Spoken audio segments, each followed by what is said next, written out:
nothing beats the eye.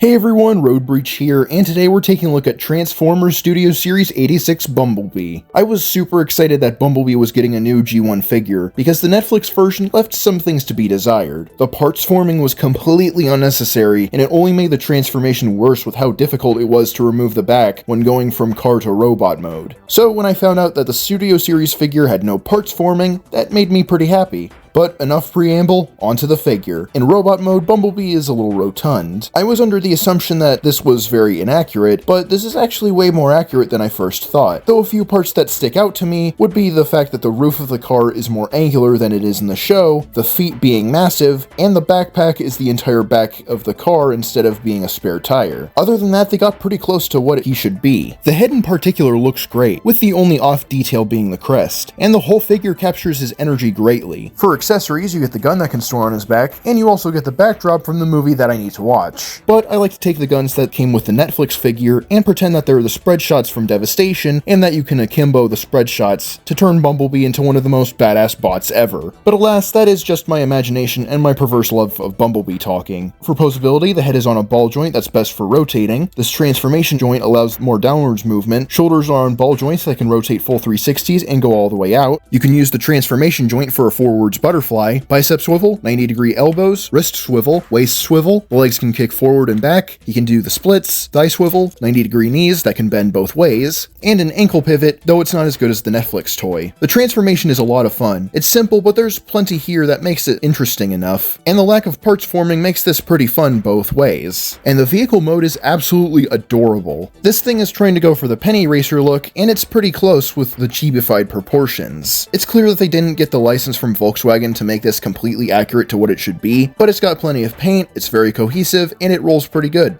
And you can store the gun on the back, and it's one of those rare cases where you don't have to take it off for the transformation. Overall, this figure is great. Studio Series 86 Bumblebee is just a fun figure to play with. I do wish his articulation was a little better, but I can't deny that the transformation is fun and the look is on point even if it's not 100% accurate. It's perfect for a Bumblebee maniac like me. Be sure to like, comment, subscribe, and I'll catch you next time. Thanks for watching and gotta zoom.